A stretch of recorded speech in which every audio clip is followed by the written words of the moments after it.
Welcome back to the channel, folks. Mr. H here, and today we've got a really interesting piece of news, actually. So first and foremost, apparently World War Z sequel from David Fincher has been gone now. It's pulled the plug. It's not happening, which is interesting because that's been a sequel which is long in the works, and it was due to go into pre-production this year. So it was ready to go, basically. But it's done. Now, apparently, according to the report from Variety anyway, there's not really any specific reason as to why it's been shelved, but it's more to do with, you know, potentials of inflating budgets and things like that. And just generally, apparently anyway, being more uncomfortable with where the sequel was headed. So that's interesting, which is, I guess, a shame because a lot of people really liked that movie and a lot of people really wanted to see a return of Brad Pitt into that world. And obviously David Fincher was on board to direct, so it's a bit of a shame because he's a great director, but there you go, that is done.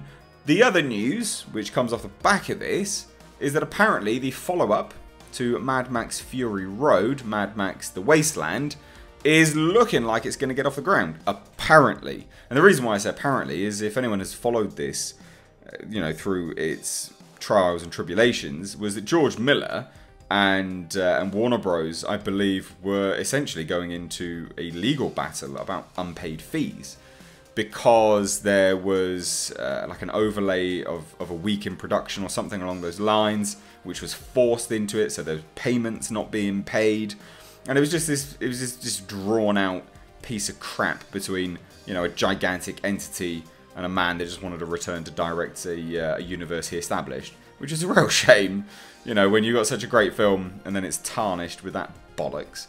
But apparently, and again, I have to say apparently, there's whispers that that is looking to happen.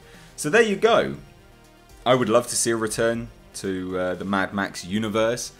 I don't even care if they're coherent with one another. What they managed to do with Fury Road was fantastic. And I mean, it genuinely was a great movie. It was just this bombastic, cinematic head screw. It was just crazy, and I loved it. So I would love to see something like that again, or even just something similar with the aesthetic, but not even, you know, not even have to pair it with all the sound that was there or anything like this. It was just such an intense masterpiece of cinema. So I'd love to see a return. World War Z, I couldn't really care about. I'm not really bothered about that. But there you go. There's the news. What do you think? Let me know down below in the comment section. As always, if you are new here, hit subscribe. Stay up to date on all the world of pop culture and movie news. And if you like this video, give it a like and a share. I'm Mr. H. Take care.